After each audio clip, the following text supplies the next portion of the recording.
And I think we're live. Are we live? Are we live? I think we're live. Here. Let me. There we are live. There we go.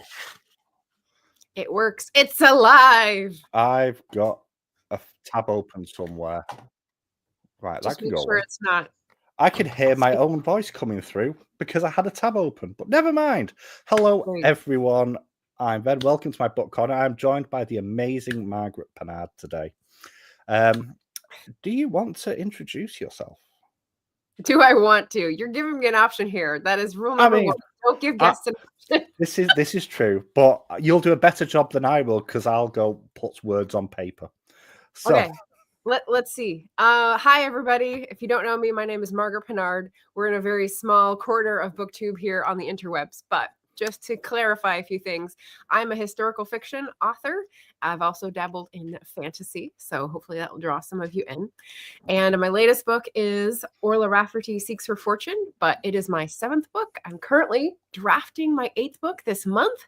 And I'm here to talk about books and reading and writing and publishing and all the things Ben wants to ask. So my channel is Margaret Pinard, and you can subscribe there if you're interested in the books that we talk about.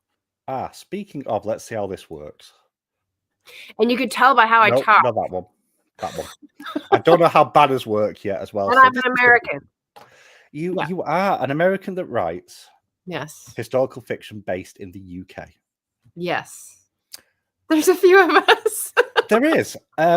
Hey, Elaine, you all right? I've just realized I've not got comments on my page.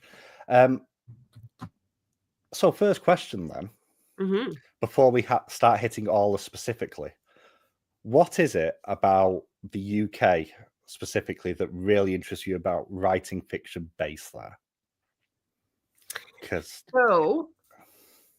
So there's different layers of answers, right? So when we think of history in America, we think we don't have a lot. Now that is based on a false assumption of having erased cultures before us because they didn't have records like ours. Okay, so that's point number one.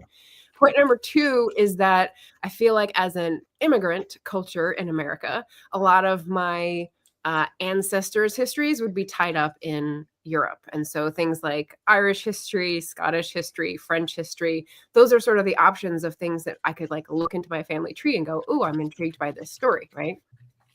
And I think the third layer is like when I've done travel and when I've had that feeling of like, ooh, this is really interesting. This is fascinating. This is a forgotten, wrinkle in history. And like, that's what writers, like me anyway, want to write about and gets them excited. That has happened in Scotland and Ireland and England and those places. So that's what I ended up deciding to write about. Yeah. And you write in quite a specific time period as well. So it's about 1770 to 1900. So the Industrial Revolution as a rule of thumb, as it would generally be classed. All is set in 1832, if I remember correctly. Is that right? It's about 1830s, isn't it? Yeah. I think it starts in 1833. I am just questioning myself because it was originally 1832 and then I changed it. So now you're making me doubt myself. I'm trying to read my own notes. That's a terrible idea. No, it's because the implementation of the reform had already happened is our setting. And so that's why I had to make it. It's all right. It is 1833. I've just written the wrong date. Remembered the wrong date. So tell us a little bit about all the story, and without going into spoilers, obviously, and why you chose how to word it. So this is very much based. It starts off based largely in Scotland. That's correct, just outside of Glasgow, and Orla is a widowed lady who was also converted from their base faith, or the faith that the family they were born into, and they're part of an immigrant family as well. What about all those things and the journey that she went on then over the course of the story really drew you to telling this tale? Okay, so you gave me some good framing at the beginning, which is that like the time frame is the Industrial Revolution, right? So I'm thinking about sweeping social change and political movements and sort of social consciousness that changed how people live and how they conceive of their own identities. And so a lot of those issues are what get packed into each little character. So with Orla, what I was thinking about at the beginning was this may be lost on some readers because it's not visible on the page, but like the backstory is the 1798 failed rebellion in Ireland. 3 brothers who escape, and then they end up living in various places around the world and having children. And their children's stories are the ones that we're following in this trilogy. So it's sort of exploring intergenerational trauma based on immigration, based on minority status, based on oppression and like very little rights. And so I'm giving each character in this trilogy a different view onto that sort of struggling to break free or struggling to form itself social consciousness. So Orla, yes, she grew up in an Irish Catholic family, but sort of moved up in social status. And part of that involved converting to the Anglican Church, Episcopalian Church. They're basically the same, right? Yeah. And yeah, so we see a little bit of her struggle with that. And then also just sort of finding agency with the new movements that are finding their feet in the 1830s. So like newspapers and banking. Yes. Newspapers is what I actually do want to swing back to, but that'll be a little bit later on. Okay. I'll write a note so that we don't forget. Yeah. I think I may have it written down. I might just have to flash my page at the thing because Cobalt says she can read your writing. Yeah. We'll see. And obviously, during the course of all, it takes place primarily. Is it Fife, just outside of Glasgow? I think I can't remember the name of where it was she lived. It was just south of Glasgow, and then obviously London with the commutes, and Manchester was touched on as well, amongst other places. How important was it for kind of Orla's personal journey on this to actually physically travel around the country? And without the ability to do that, how would that have affected her story potentially going forward in terms of her being able to look out for the changes and actually make the connections that she made it during the course of the story? Okay. So this is touching on the fact that 1833 is like a very hinge year, right? Like railways are just starting. So a lot of my characters who are ordinary folk don't have the money or like the novelty of riding on trains yet. So they're carriages and stagecoaches and stuff. So she actually she does sort of annual visits with some of her friends, and that's her social sphere. And that is how she gets information, because at the beginning, she is not subscribing to a newspaper. She is not in the information upload environment. And so in order to learn more about her situation and the state of the world, she had to be exposed to new ideas. And so the way that she does that is through travel and talking with friends of different positions. She does go to London at the beginning to see a lawyer about a will. She does visit friends, I think in Yorkshire and outside of London. I forget where I put them. But yeah, so I think that was like information dispersal, because when I think about us now, we get a lot of information fed to us from digital sources. And when I think back then, how limiting it must have been to be depending on a print medium that had a particular voice or friends' voices, or what else were you going to depend on? That's when I thought, oh, this is really interesting. I'm going to have to move her around the board. Yeah. And also it's really interesting looking at, as she begins to like investigate this world and learns more about like the stocks and the trades in particular, because obviously looking at investments and stuff like that, how that begins to kind of dovetail out into almost a social commentary on corruption at the time, I think it's fair to say, in some cases, which doesn't seem to go away as we transgress through time. Plus ça change. That's all I'm going to say. Yeah, but also you then have, obviously, as the family had split up, you, by a course of happy accidents, actually, you have a number of reconnections happening, especially with their, I was going to say sister. It's not their sister. Cousin. I always get. Yeah, but you're calling her sister because she's a nun, so that makes sense. Yeah. And then obviously further on down the road, with this sort of reconnection, is there anything that you found in your research that kind of inspired you to have Orla discover their family members potentially this way, or is it just something that, from a narrative point of view, just made sense for you? I think it's more of a narrative. It's more of like a plotting. How am I pacing? How am I connecting? And how do I make it feel not fantastical, but also, like an additional pleasure. Like we're getting to know a different side of a person because now they have family connections where before there were none, kind of thing. So, yeah. Okay. Because obviously there's also the family that got deported to Australia as well, which they're going to be the third book. Yes. Yeah. Okay. I keep forgetting that this is 3 different points of view in each book, and my brain keeps going, "Wee." Oh, not in each book, just one for each book. One for each. That's what I meant. I'm explaining it really, really poorly.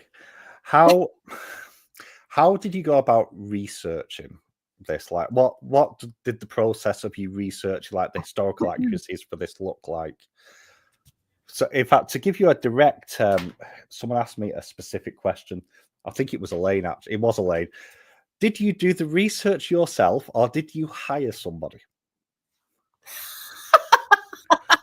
So that was from Elaine. Oh, okay. So, I'm laughing because I'm laughing an indie author, basically. So like the ability to hire anyone to do anything is very low. So I did the research myself, but when you're asking about what types of research, obviously I didn't do primary research only and travel to all these places. So I did take a very quick trip to get like a feel for certain things because I am a big lover of atmosphere and sort of sensory details in the books that I read. And so that's a big portion. I love getting into setting when I write the books. And so I did do a short trip in February of last year to Ayrshire. So like to get a feel like outside Glasgow and stayed in Glasgow for a bit, did some museum visits, did some archives visits to look at actual letters because letters do play a good part in this. And so I think I did more of that this time than I did earlier in my career for sure. And I think that just lends itself to like, what are the smells? What are the sights? What are the, landscapes that you're going to see? So, yeah. That actually leads into something else I wanted to ask about, actually, because what I find fascinating about historical fiction in particular, and full disclosure, not my genre to read, generally speaking. I'm more of a fantasy and sci-fi reader by nature. But in terms of research, there's got to be a level of some form of accuracy in there because you go into a period that exists in real life.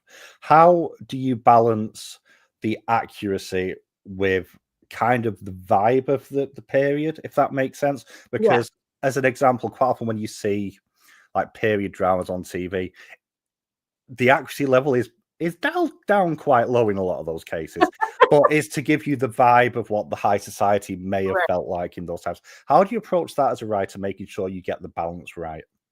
Right. That's a great question. So you'll call out rabbit hole number 1. Previously, I got involved in watching videos and reading posts by costume historians, right? No need to do this. Like I can't sew much myself, but I was just really interested in the fact that there was such a gap between what we understand about what people wore in the past and like what we see on costume dramas, right? And so that's one of those things where they diverge, and it's questionable whether you're getting the vibe or not, because if people are like lounging around tan and like very slinky things that are in satins and bright colors in 17th century somewhere, you're like, that's no.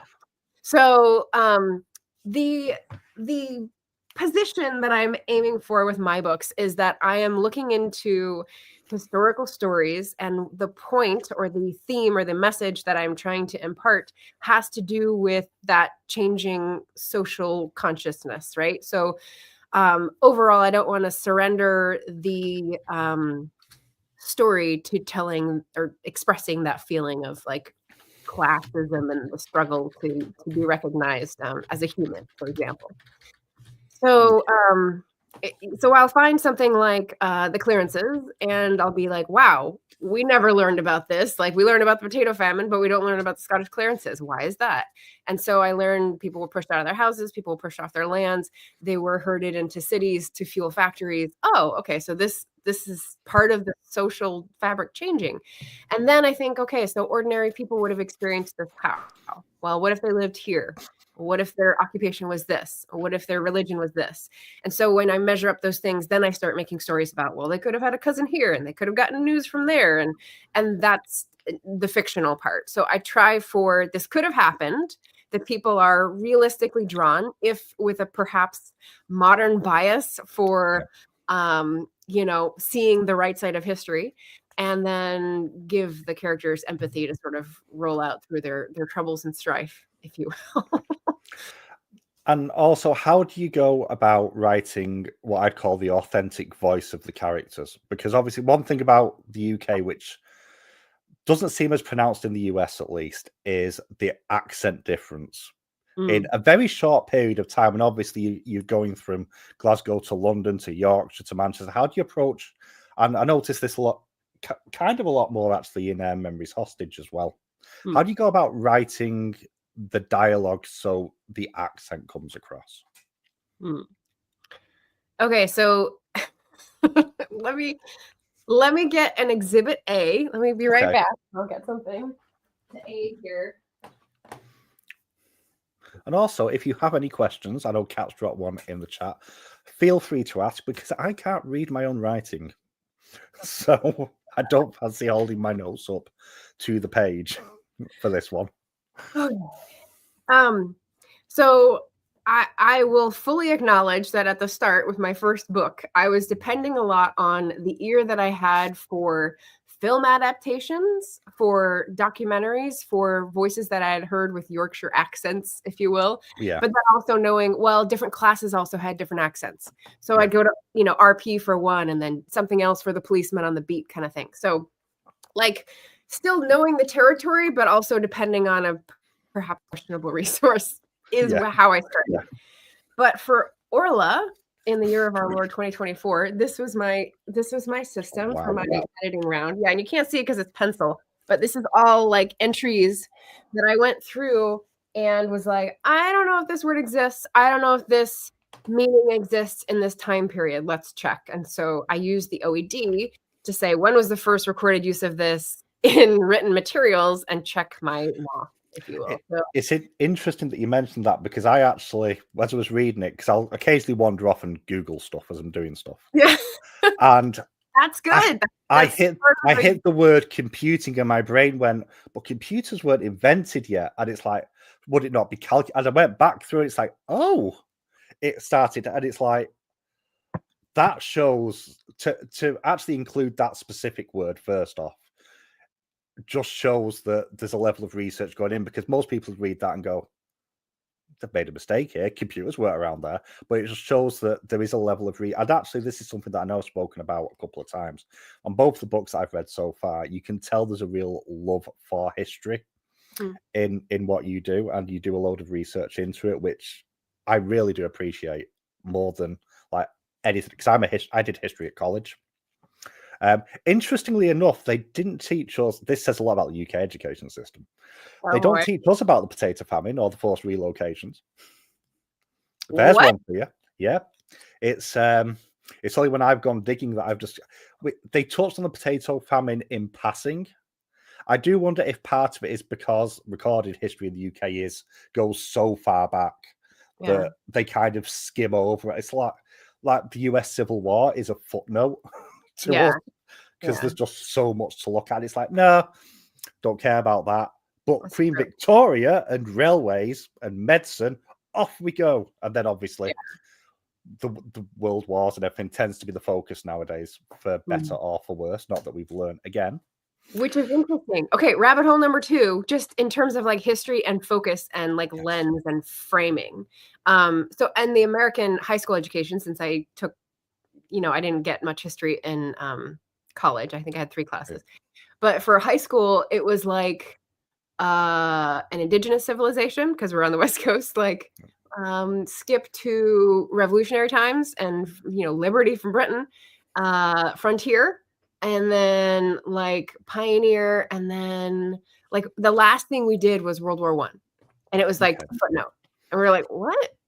so thinking about Britain and like how long you have to go back, but also how many places that you invaded. Do you go over there? Yeah. So this is where the UK system seems to vary a lot from the US. You don't have to take any history at all. So basically, so high school here is 11 to 16, first off.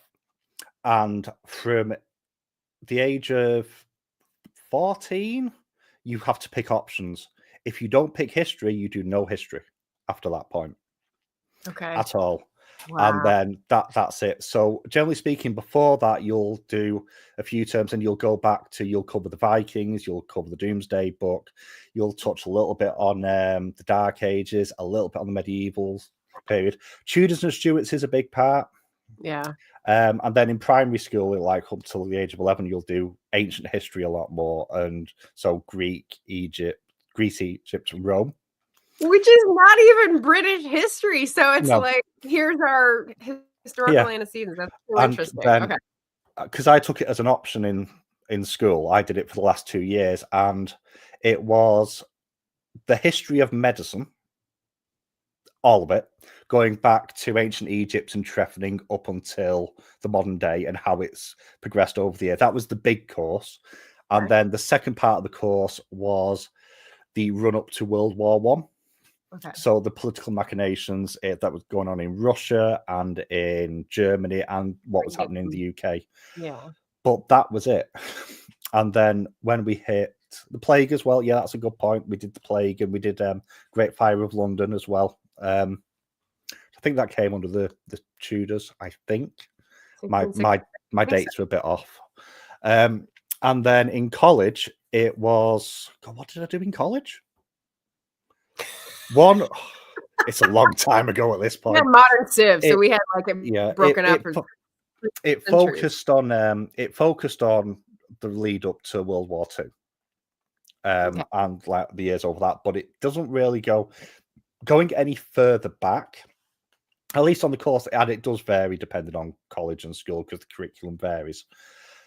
Didn't really, other than like Victoria, you never really went before that. You never went into any real detail, which is really interesting and explains a lot when you really think about the British attitude of kind of indifference, because it's not indifference, it's just ignorance at this point. So we did look a little bit at the Empire, but again, not a huge amount. If you had to design a required history course for like 11 to 12-year-olds before they had to choose, what would it include? Question number 2.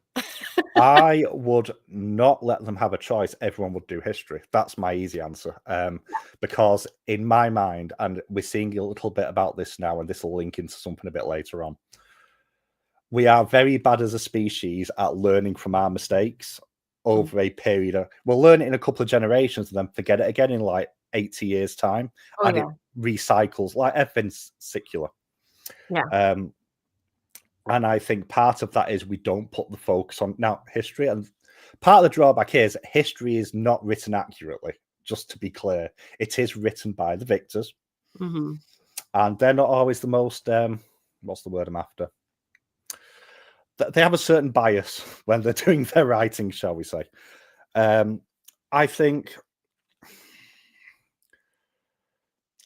I don't think there's much more they could do with the system right now, because I like the fact it looks around the world, around European history in particular, because it sort of extends the scope of knowledge a little bit, and it does kind of acknowledge, especially like Roman history, how much of an effect that did have on Britain in particular, because before we went off and invaded everybody else, we were largely very invaded ourselves. So, did I just get called a Tory? No, no. Okay, I thought I got called a Tory. Then I was very offended. But I don't know what the best thing is as well. There's always more history every year, isn't there?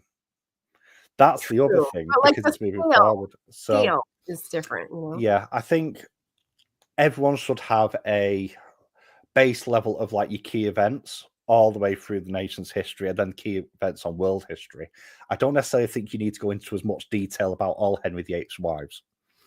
Correct. Is the example that I would give, and he was the least interesting monarch anyway. Tosspot. Yeah, to put I listened to Unruly by David Mitchell last year, which didn't really teach me a huge amount extra, other than the fact I somehow didn't know that the national language of England was French until like the back end of the Tudor period. Never knew that. But it's like, why do we focus on this heinous person other than the fact he had all the wives and killed them all? Like, there's more interesting people. Right. It's kind of like what Elaine has said about having a certain serial killer be the focus of, you know, fascination, whereas there's very little room given to the lives of his victims. Yeah, which is true quite often. Modern day, so something we see quite a lot, the fixation with the crime and not the fallout for the individuals, as well as something that we do kind of see, unfortunately, a lot more. But speaking on that, then, to sidestep slightly, come back. I wanted to answer this question that I asked you too. I'll weave it into the next answer. So go to your question. Well, it kind of does leak into it. So obviously touched on the fact that your books have been set largely around the Industrial Revolution, which a lot of people split into two different stages.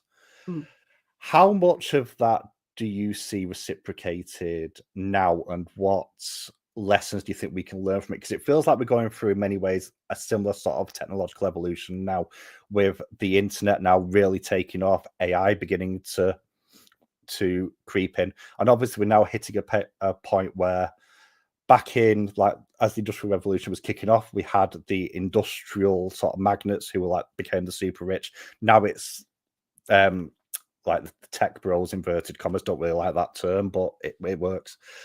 What sort of lessons do you think we can take from the various pages we went through in the Industrial Revolution to hopefully not make the same mistakes now? And what sort of events during that period would you point at? God, that's an impossible question on the spot. Okay, so let me think a second.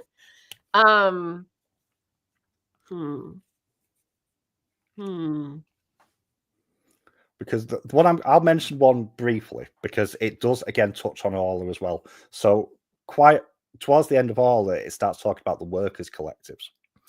And I think I messaged you, is this the precursor to the cooperative?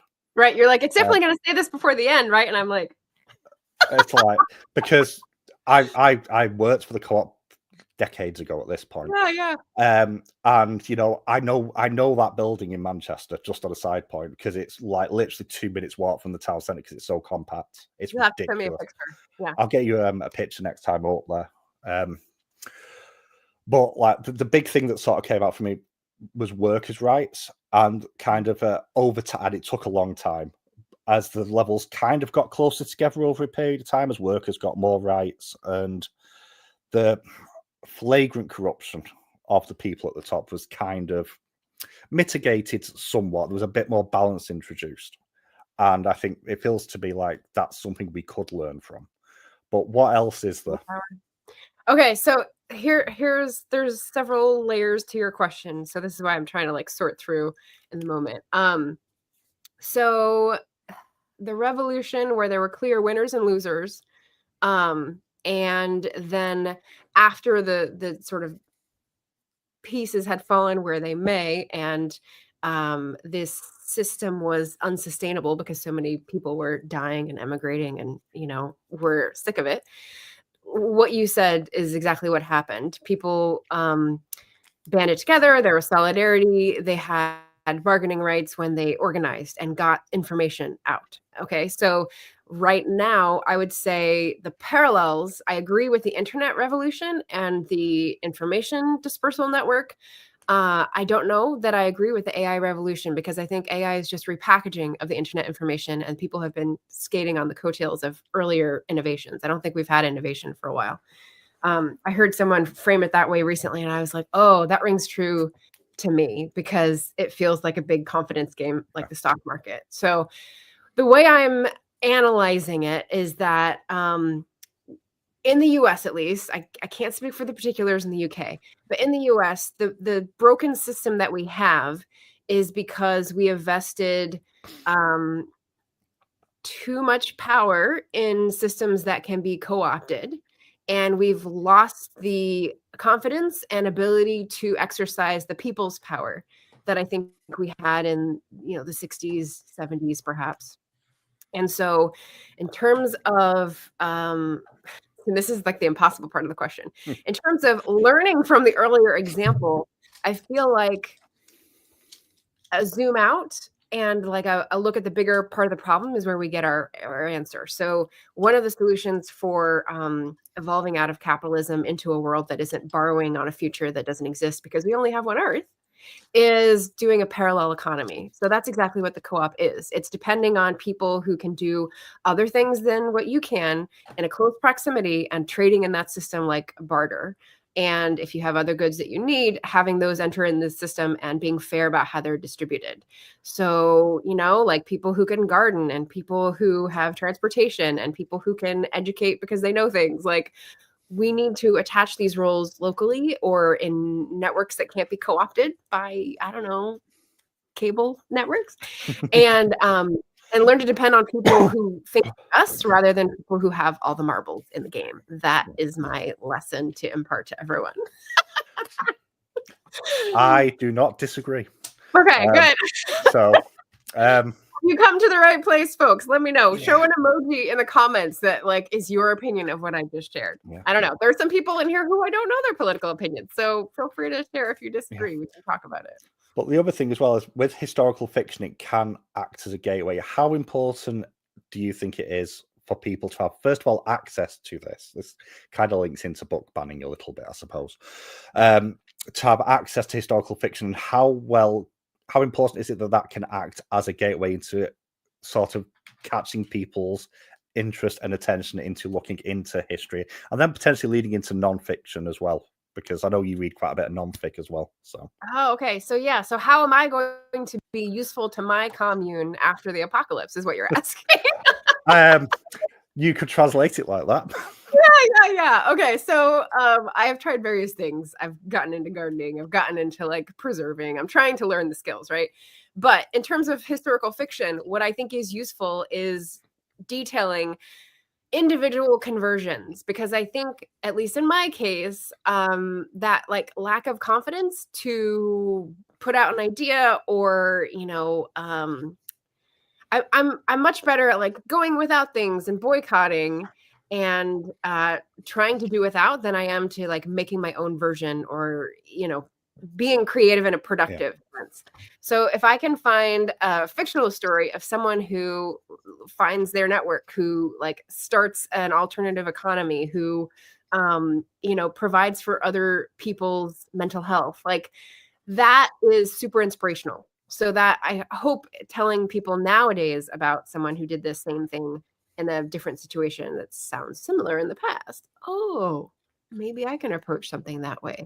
And it will both educate in terms of history, as well as inspire in terms of now. So that's what I'm hoping for, to meld. Cool. Now, you've not just written historical fiction. Oh, yes. So you wrote... So you have DULCI'S Legacy, which is a time travel. I've not read it yet, but for that looks like it's a bit different. It's a YA. Yes. Yeah. How different was it writing that compared to? Because was that your second novel? Yes. Yeah. Okay. How different was it writing that compared to Memories Hostage, or was it more or less the same thing because you have the backwards time slip, so to speak? No, the writing process for those is very different because the life situation was very different. So Memories Hostage was written over a year when I had a full-time job, and I was like, what if this happened? And I'm sort of mining from all my previous historical fiction loves and enjoyment of the genre. And, oh, what about this? And there's a chase, and there's a spy, and there's all this fun stuff, things thrown in. And then by the end of like the year and a couple months, I was like, oh, this is novel sized. Okay. The process for Dulce's Legacy was, okay, I've been to this new place and I've learned this new history of different groups, and let me look into them. And it's set in Nova Scotia for any Canadians out there.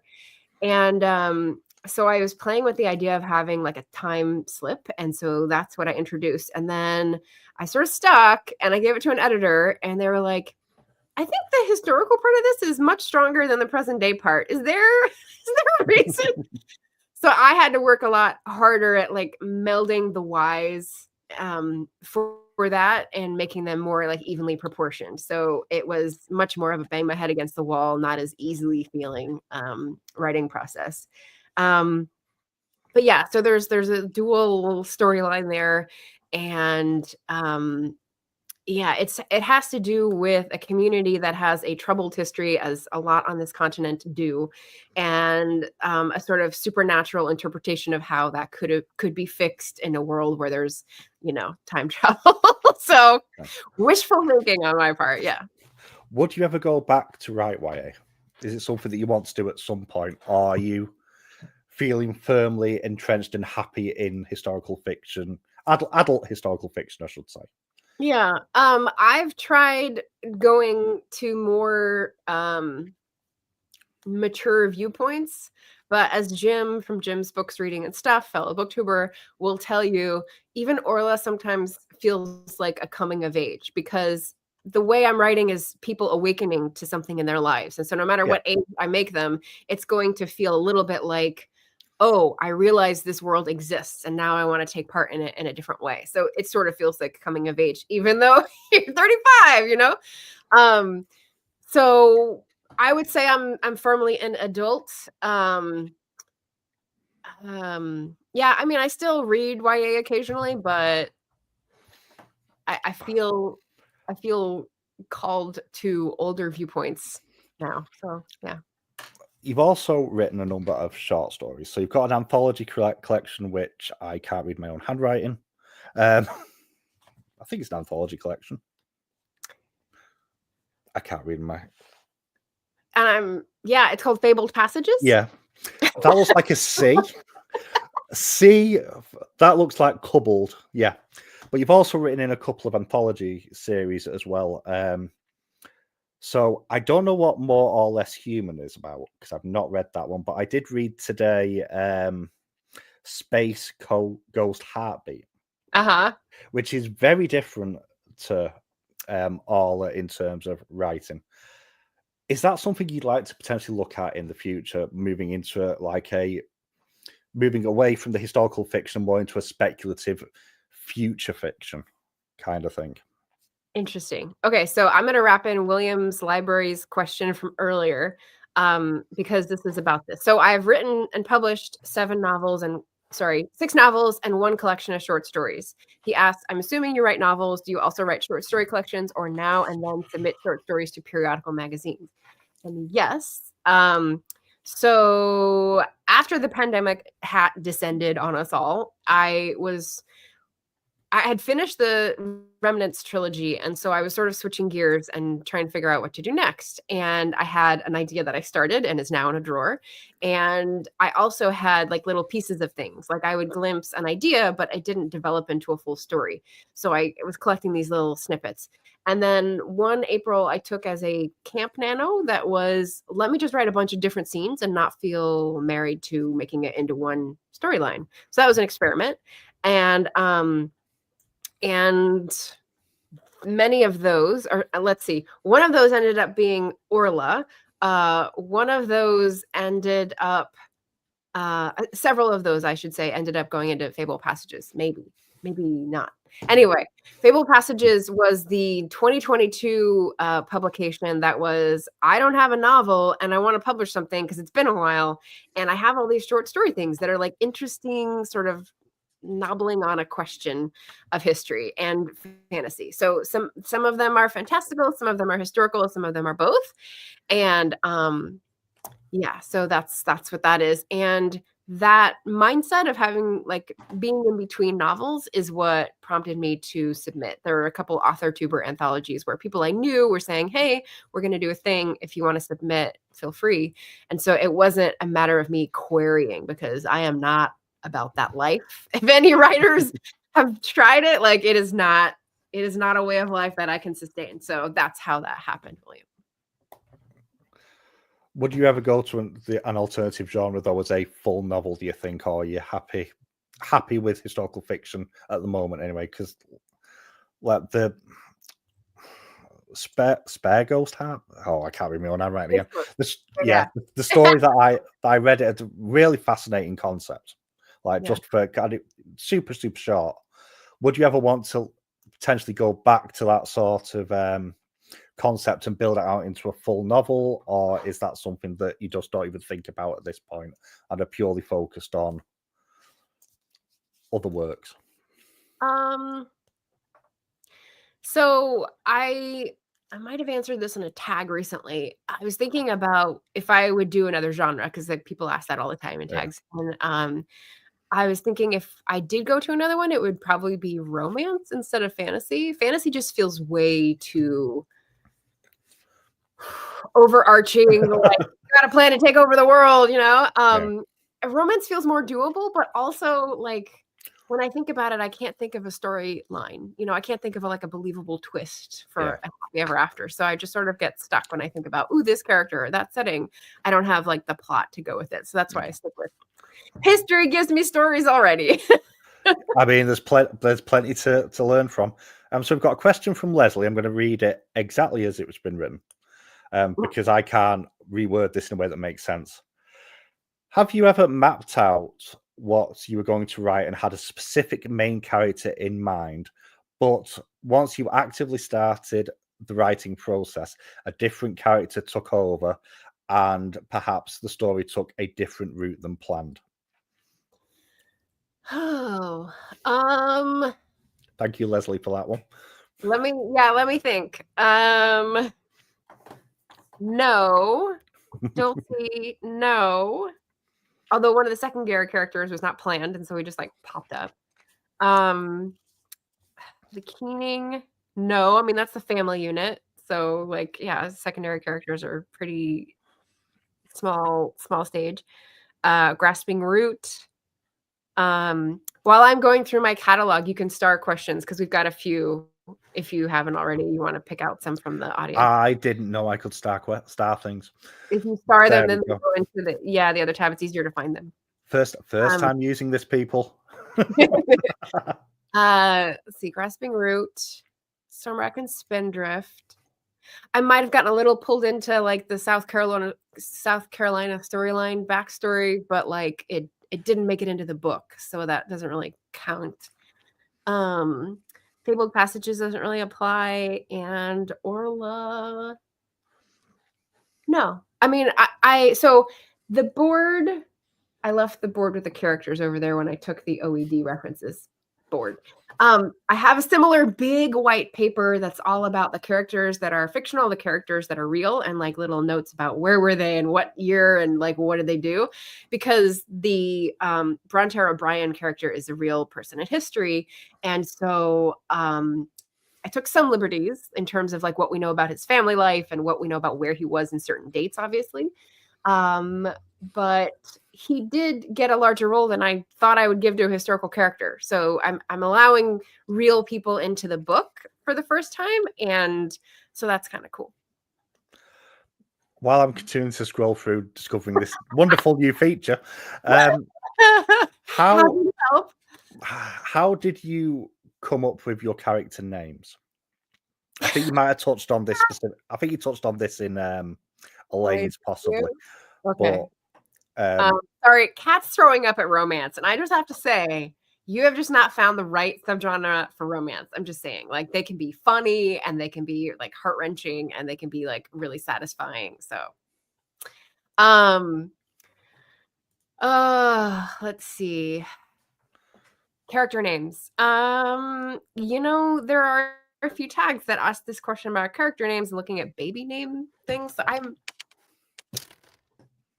actually right next to my cabinet full of research books, and I will show you my little like sheets that I go to again and again. Occasionally, I will still have to visit like names, popularity, baby names this year, whatever. But these are where I like starting point. Irish names for children, Book of Scottish Names, and I just like pulling from these. Sometimes I will pull from people I know and just like change it a little bit, and stuff like that. My mom read Orla and was like, that brother that has the unpronounceable name. And I was like, yeah, oh, yeah. When I was reading it, it's like I'm not intimidated by giving readers unpronounceable names because, in fantasy, there's an unpronounceable name every other page. So why not give real people names? Yeah, that's history. Deal with it. I know there's a narrator. Well, there's a video game that came out a couple of years ago, and the person who acts as the narrator for the game did a number of outtakes. Yeah. And it's literally, it's like, what is this name with 4 apostrophes in it? And it's like, yeah. That's pretty rotten. Yeah. Probably Elven. It sounds like it'd be an Elven name. But cat. Yeah, that's true. You get expectations for the real ones, then get disappointed. They're never Aragorn. I feel you there. Yeah. So one from William, would you consider experimental unorthodox writing? For example, non-linear, second person, etc. in terms of point of view? Actually, when I was just starting to publish, I did like have this idea that I would like get short stories, because the typical route to getting a career in publishing is having short stories and pieces published in various journals so that you can say, oh, I've been published in blah, blah, blah, blah.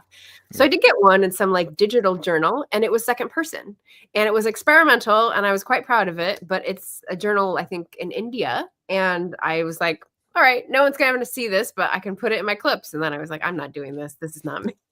So yeah, I started with like sort of big, wide catchment area. And then by now, 11 years, 8 books in, I'm kind of like, I want to get better at what I do rather than try to start over again, at 43.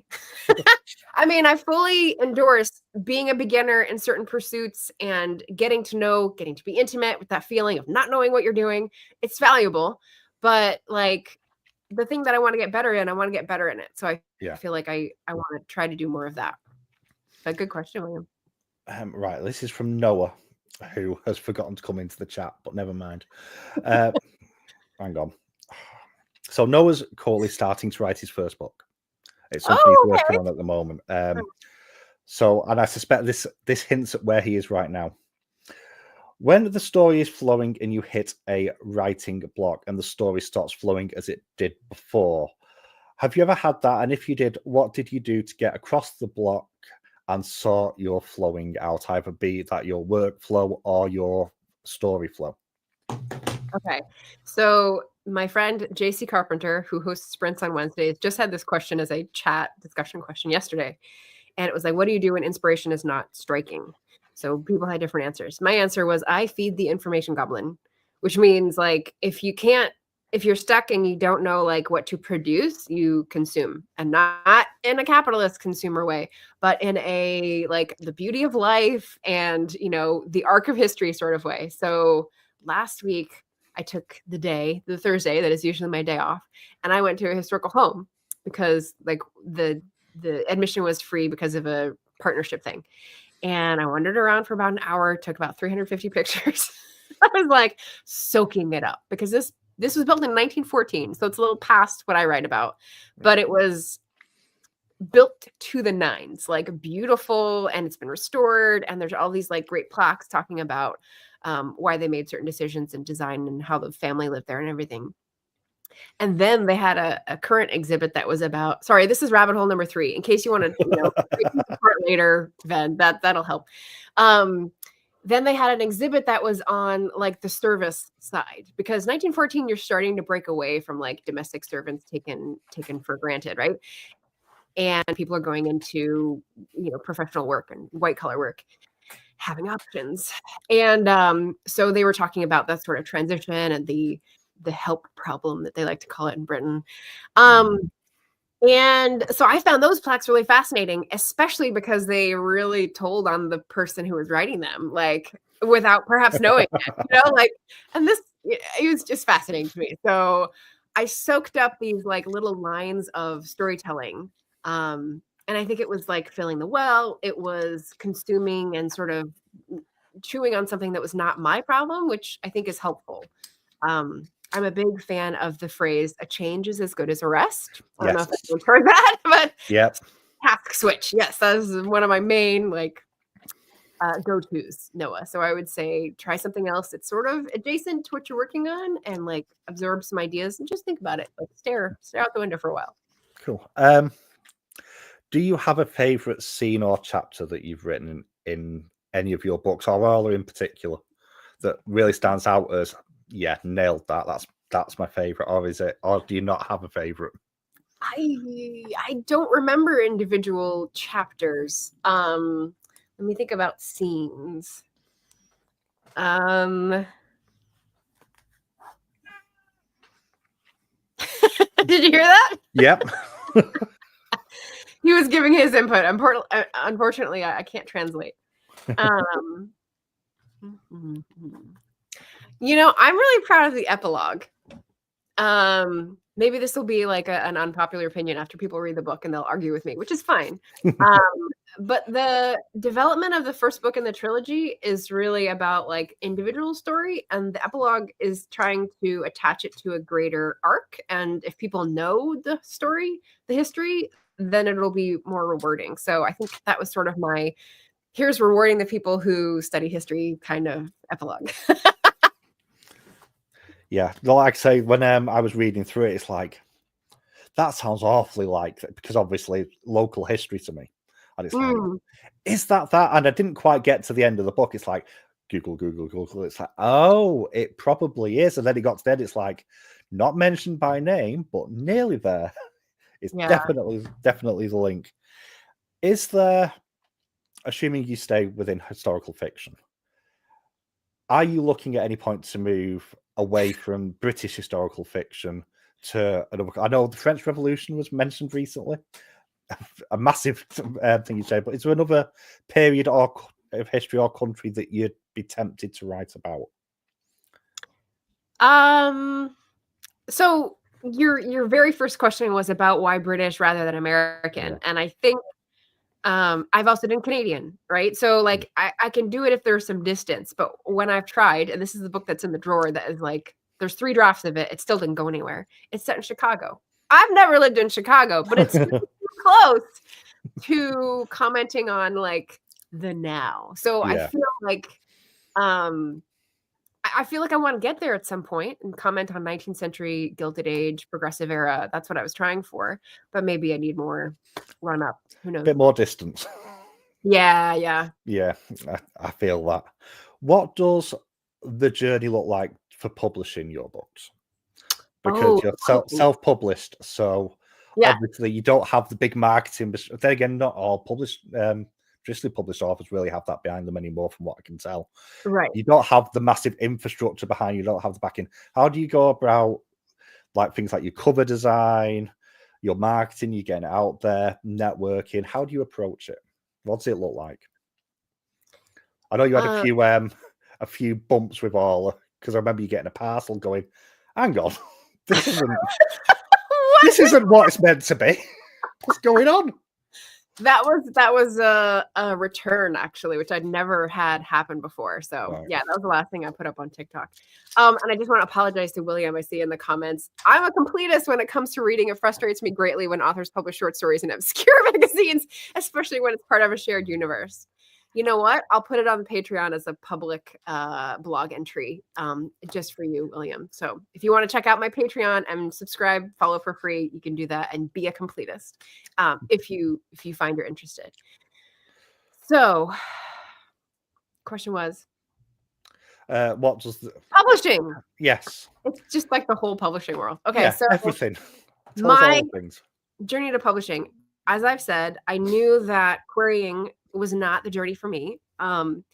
And so I looked into self-publishing in 2013, learned the ropes, got on the Zon, the Empire, because that was the only way at that point. As we got to know the industry a bit better, as we had more players move in, I went to Ingram Spark, which enabled me to have a different channel, not sales channel, I should say. And then in addition to that, I was on Smashwords, which was sort of like an indie newcomer. They got absorbed by Draft to Digital. And now my plan is like I'm distributed through Draft to Digital, which makes all the other channels like fulfilled, right? So I published to Draft to Digital. That means that I have a professional editor. That means that I have learned the formatting arts and they frustrate me to no end. That means that I have a professional cover designer to do the outside of the book, because that's not happening from my fingers. And then I upload it all and I do all the like administrative backend crap. So that makes it available on the Zon. That makes it available on bookshop.org or .co.uk. That makes it available in bookshops if they want to order from their catalogs, unless they're bastards. So yeah, generally available in all formats except audio, because it's a stupid amount of expense to lift an audiobook off the ground. So to my dad's great disappointment, I have not made any audiobooks yet. I started and like it wasn't panning out. So yeah, maybe Ben's start. Yeah. Speak of the devil. Hello, Noah. You'll have to go backwards a bit, buddy, because we've asked you a question now. So, but welcome. In terms of network, what I'm finding as I'm wandering through Booktube and meeting and talking to authors, it feels like quite a tight web of people. How does that work from a support network, especially if you're, say, maybe bumping into some of those roadblocks? How valuable is that sort of writers network around you to be able to reach out to? If I was thinking about something to compare it to, in that sort of nostalgic past that doesn't really exist anymore, in the imaginary career ladder, you would go from a job to a job to a job, and you would meet people and you would form a network of professional colleagues, and maybe you could tap that network if you were looking for a different job or a promotion, right? So I feel like the author circle is a very decentralized version of that, because whether you're traditionally published or indie published, you have to market your own work. You have to, make appearances. We're not all Stephen King and can be hermits. And so basically, like I've tried lots of different venues. I've tried lots of different groups, I guess, joined, and some of them feel right and like people who vibe with me, and some of them like are hit or miss, right? So you pick up people from lots of different places all around the world, all around the genres, and you sort of form your own, like, oh, I can go to this person for this or this person for that, and then you make lots of little sticky notes about like, don't forget this person when you do this, and that's how we help each other. So yeah, it's been a long, slow process, and like I said, ups and downs. But yeah, that's sort of what I can liken it to. And in terms of like the marketing of the books, how much of a difference does social media make, especially now that it is, because when he started back in 2013, whilst it was still quite prevalent, it's nowhere near to the level it is now. How much difference does that make now, if any? That's and hard. how difficult is it to navigate as well on a more specific point? Because I suspect it can be challenging at times with the way social media can be. Yeah. Let's say that it's definitely true that people have become more addicted to their phones and to social media and to dopamine hits. I was just listening to someone talk about teachers and how it's so hard to teach because we've trained our kids to like be in this cycle of thinking, and so it's just trash.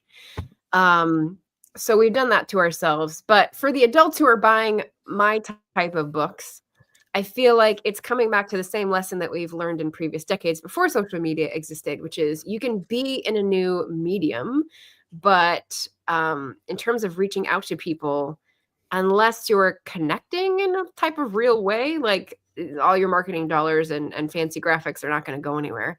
Yeah. I've been in cycles, tops of the cycle, where I'm like doing certain graphics for every stream and I'm putting them here and here and here, and I'm adapting the dimensions and like I'm on it, and it produces no sales. And I've been in the bottom of the cycle where I'm just trying to keep my fingernails on the, the edge of I'm posting twice a week, and I'm going to keep posting twice a week for the algorithm on YouTube. And that will yield a sale. So I'm like, I don't know where they come from. You cannot determine where sales come from these days because it's all proprietary, and like they won't share that information with you. So I will say, when I've heard other authors say like I got a sales bump from this appearance, and I'm kind of like, oh, I wish I could trace that. I've never had that happen. The only things that have given me a sales bump are like launches. So that's all I can really like pair up. So that's why I try to keep publishing. I have something every so often, because then people go, oh, there's something new. And the human interest in novelty, crow, shiny, will be like, oh, new. So hold on, I'm in a window, patch of sun. What sunshine? We don't get sunshine here. No, we don't know what the sun is. Okay. So yeah, hopefully that answers the question. You did a appearance at, was it a local cafe a few months back when all the first released? Was that the first? I think I remember you saying it was it the first time you'd done that? That was a launch party. Yeah. How was that experience for you? Because I know you were a bit nervous before going in, weren't you? So how was the experience of doing that? And how did you actually cope with, because it's such a different thing to potentially do, to having like the distance that online and camera gives you. How did you first of all approach that? How did it feel while you were doing it, other than the when it was over, which I suspect you probably felt, because most people do? Yeah. And is it something that you'll potentially do in future for your other books as well? So I misspoke just a second ago, because in the social distancing world, the launch is the only thing that has created a sales bump. But obviously when I have an event and I take it somewhere in real life before pandemic, that was also like, I get sales out of that. Before I had a YouTube channel, pre-pandemic, I was most engaged, I think, in trying to organize workshops and appearances and thinking up ideas of how to collaborate with indie bookstores, because there's plenty of them around Portland. And so I would go, even in Washington, and I would go across the river and be like, hey, I'll show up and do a thing on setting. So I've got different places where I did lots of in-person things. And in case you're a more recent subscriber and you haven't seen me in costume, I would often do these events in costume. Oh, right, okay. And like sing songs that are in the books. So I would have like performance elements. And so I do love performing. I do love in-person experiences. I was like a big theater nerd in high school, and still a musical lover, which may come out from time to time. So I think what happened, what I've realized this past year, is really like, because of how I live and because of the pandemic, I've really narrowed my focus to like the online world and online networking. But from the last year or two and like the apocalyptic feels, I've tried to, one, expand my skill set for my apocalypse tribe to come, but two, diversify. Like diversifying your income streams is definitely like a thing, but diversifying your networks and social, your friends, like that is also, I think, a useful strategy for mental health. And so I've been deliberately saying to myself, I need to go out and do something. I need to go out and see someone. I need to go out and talk to a person in real life. So while I love the AuthorTube, YouTube, Booktube community and like all the connections I've made in the past almost 5 years, I'm sort of telling myself, you need to retrain your brain to be a social being again, because mental health matters. Yeah. It's amazing how we kind of lost that social element during the pandemic, and it's taking a long time for people to get it back. I know part of the reason I started YouTube was to try and get that back. And I work retail. So you're dealing with people. Yeah, I'm one of those people. But I worked all the way through it, physical bricks and mortar, and I lost so much of my confidence during the pandemic because, first of all, people were horrible. Not entirely their fault, but it was rough at times. Yeah, and by the time we came out of it, it's like, I don't like people anymore. And it's taken a few years, and I started the YouTube channel to get over that social anxiety that the pandemic and work caused. Not work's fault, to be clear. It's just a nature of the job at the time. Yeah. And yeah, it's a tough thing to drag back from, to be honest. Yeah. It's kind of like how I don't know if you've seen writers talk about burnout, or you know, health professionals talk about burnout. You don't realize until you're pretty far into that tunnel, and then you're like, oh fuck, now I'm stuck. Yeah. And backing up is very hard. Yeah. Yeah, I hit that about 18 months ago, and it was rough, and I don't think you ever totally recover from it either, just on a side point. There's always that little spectre just there going, hee, at the back of your mind. Well, then there's also like, how is your memory distorted from like how you used to be and how you are now? I find that very hard, maybe rabbit hole number 4 here, very hard to neutrally assess what I was like or feeling at a previous point. So that's why I have all my journals. I think Elaine was talking about all her journals. She did clean out. I was like, oh, I have them since I was in 4th grade. Like, otherwise I wouldn't know what kind of person I used to be. It just, the perception changes, and I can't really trust it, which is an interesting thing, slippery thing. Yeah. Hey, Sean, welcome. Yeah, that was a big thing during because obviously a lot of people are the handshake, and this pandemic, it's like, no, fist bump only. That was that was the. I remember one of the bosses coming to work, and it's like you go to shake the hand automatically. It's like, no, it's sort of recoil. It got a bit weird. Is there, in any of the books that you've written, obviously you have the side characters, and we'll move away from all a little bit for this because you're obviously going to be bouncing to one of the side characters from that in future books. Is there any characters that you've had as a side character that you're tempted to go back to and go, well, I've got another tale to tell with them, and potentially tell another story with them, or?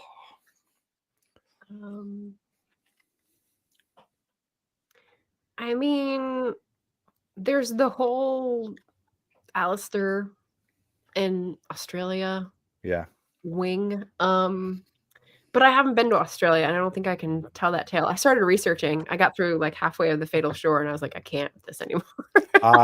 I will never go to Australia. The place terrifies me. Like, genuinely. Yeah. No. I don't like spiders. They have big ones with big teeth. No. I still want to go to New Zealand, but like at this point, the climate, like I'm trying to limit travel, you know, like there's not a very good excuse for like, what's the verb I'm looking for? Flouncing off to the other side of the world. And so I don't think that'll be told. I don't often do that because once I finish a project, I definitely feel like we're done. Like there's definitely and on to the next. Thank you. Next. Like so. When you're not writing, okay, how do you unwind? I know you do. You have a lot of involvement on the Booktube side of things rather than the opportunity as well to do with various readathons and stuff like that. But what do you do to unwind, first of all? Kitty! Here's a big part. We talk to each other. I don't know where my cat is right now. He's downstairs somewhere. He might have actually gone outside. That'd be a miracle. But what do you do? How do you who's the person behind the books? As much as you're willing to share, obviously. Yeah. The person behind the books reads a lot of other books and she talks about them on Booktube.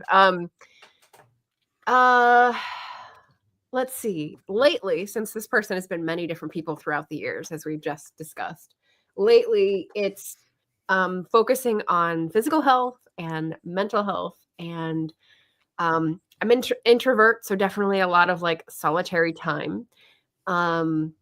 Oh, the sun's come out. It's really pretty. Definitely a lot of cat downtime.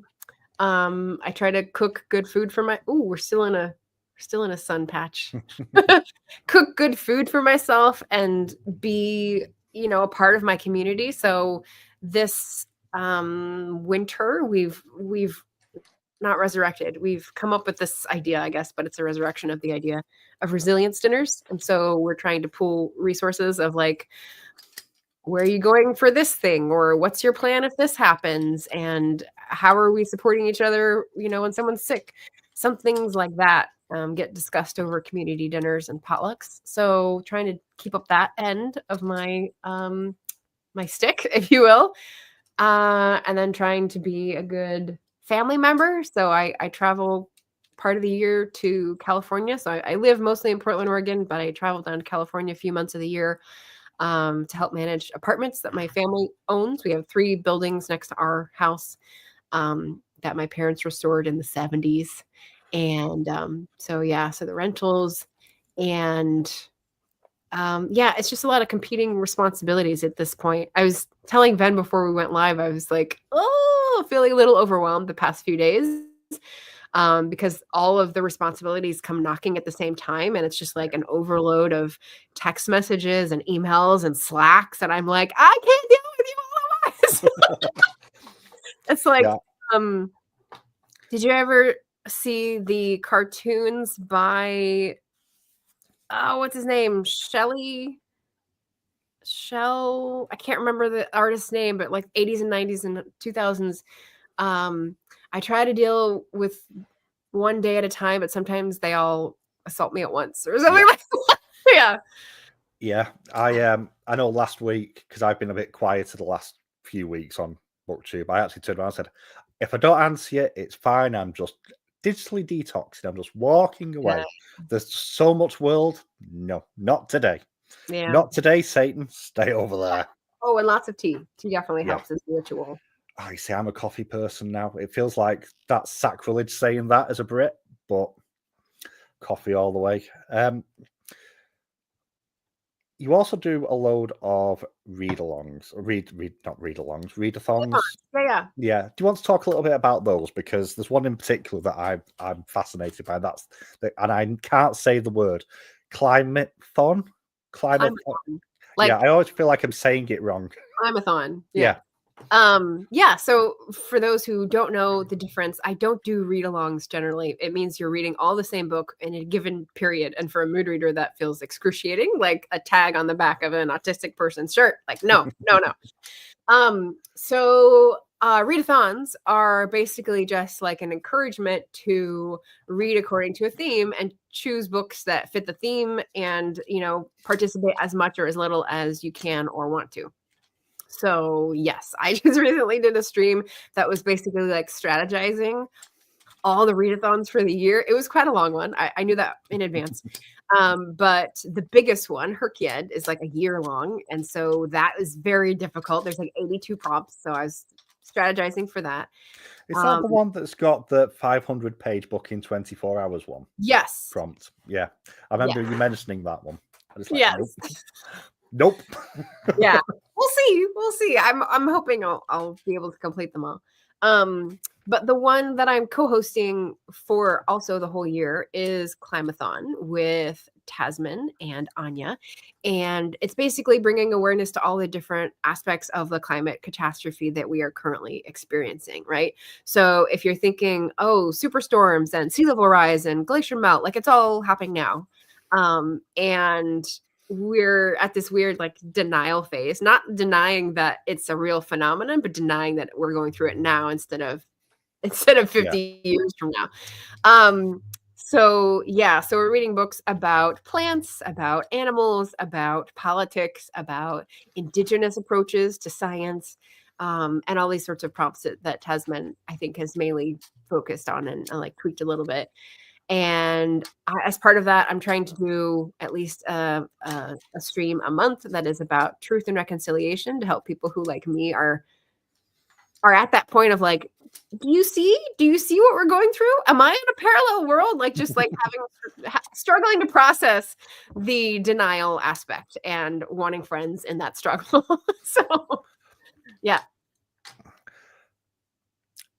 From all up, because again, we've spoken about, and we touched on AI earlier, and something we've spoken about a little bit is the environmental cost, which nobody talks about. at all. Like, is there any book, if anyone wants to kind of start to begin to educate themselves a little bit about this, because it is an important topic, where do you think is a good starting point for something like that?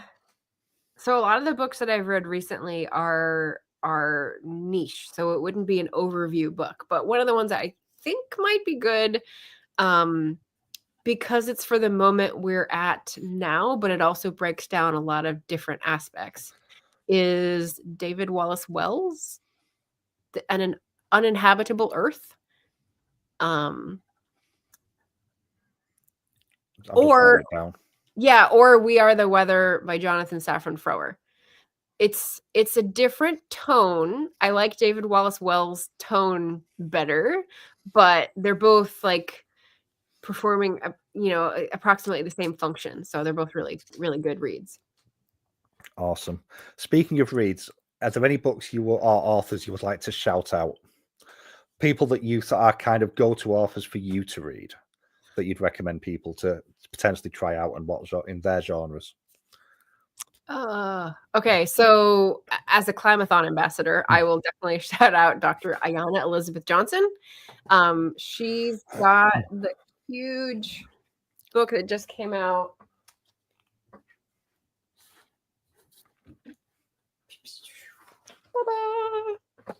What if we get it right?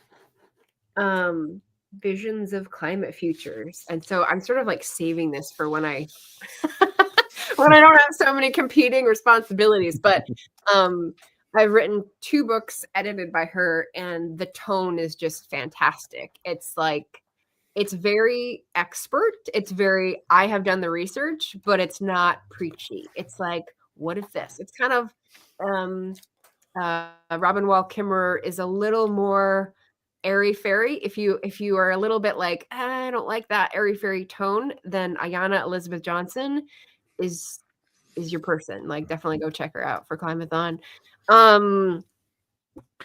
What would I say for Herkiad? I'm trying to sum up. So she is highlighting indie books, and she's highlighting LGBTQIA books. And I'm trying to think of, like, if I had to think of one that would encapsulate that. I need to go back and look at my chart, because again, there's like I have a few that kind of probably do hit some of those prompts. If I'm completely honest, I just can't see them right. It depends on what genre you like.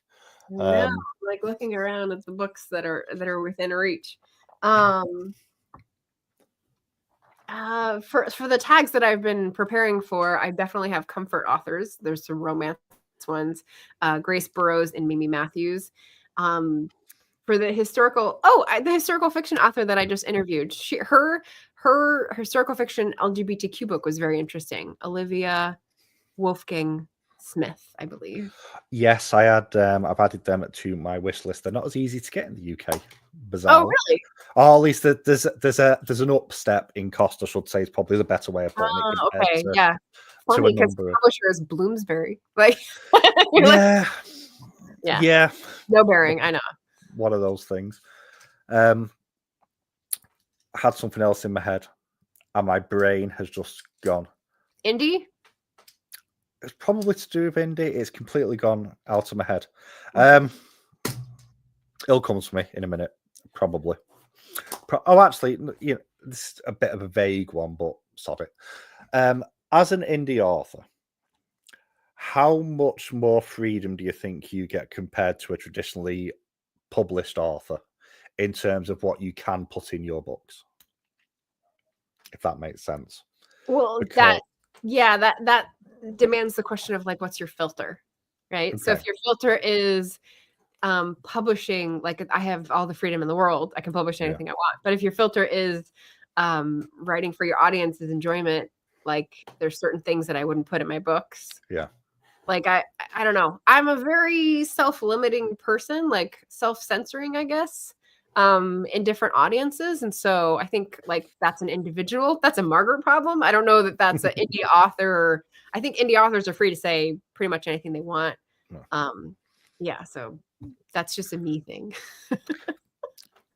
Something else that you do quite a few times is author interviews. Yeah. And what have you got? There's one I've seen that you've got coming up, I think, at the end of the month, which I'm very excited about. But who have you got coming up on your channel soon? Who are you interviewing soon? Oh, that I am interviewing. Yes. Yes. Okay. So I have we dethrone Orla. Samantha Shannon. Yes. From the Bone Season series coming on my channel. So this is what I mean by the author networks, right? So I picked up Friends when I volunteered with A Mighty Blaze, and that connection is how I get any of these traditionally published authors to like be interviewed by me because of that connection. So Samantha Shannon is coming to promote The Dark Mirror, and so I get to ask her questions. March 30th, which is Sunday at 10 a.m. Pacific, if anyone is curious. So, I think that's the one you're referring to, right? That's one of them. But any others you want to shout out that you've got coming up as well? That one I'm quite excited about. I'm not gonna lie. When I saw that, it's like, is that's and it's like, oh, it is. It's like, yeah. I just want to shout out Jenny, who joined the chat a few minutes ago. She is going to New Zealand this year, which I think is very unfair. Yeah. Because please stay long enough to make it worthwhile. Get used to the jet lag. So when can we expect the next book? Obviously, all came out in November. Yeah, November 30th. So how long do you expect the turnaround to be till the next one? Because obviously you're still I presume you're still in quite an early phase of prepping for it and doing your research and everything. I'm drafting this month. Yeah. So I assigned things different months. Of course, they bleed into all different timelines, but I'm drafting this month and I'm at 23,000 words apparently. So I'm only like a third of the way through, but we're on the 13th of the month. So that's pretty good. I am expecting it to be published the beginning of 2026. I want to give myself a few more months lead time to actually send review copies before it's published, which is like revolutionary in Margaret world, but we're going to try. We're going to try. Yeah. What? I've not written this down, but this is a curiosity. What do you write on? Do you physically write? Do you have software that you write on? Is there any specific tools that you use during your writing process? So for this baby, I wrote in a notebook. I wrote with a pen. I don't remember if it was a specific pen. I'm pretty sure throughout like a year and change, like it changed. But after that, I have written digitally first because the process of typing up all that notebook, like, oh my God, no, never again. So yeah, since then I've written, I use Apple computers, so I don't normally have Word, but I early on signed up for Scrivener, which is a writing software. And I sort of was in love with it because it helped me format when I needed to learn how to format for publication for the printers. And since then, I have had some trouble with it, but I'm still a Scrivener user. I can't do all the fun things that people do in Notion, but that's okay. I'm going to stick with what I have because we're an old dog. It's a new trick. So I have seen on the website that shall not be named, a few indie authors mentioned there was updates to Scrivener in the last couple of years, and it's just gone. They'll just randomly do something weird and they'll lose everything, and it's like, and then you've got to try and get it back. But yeah, well, I need to add now.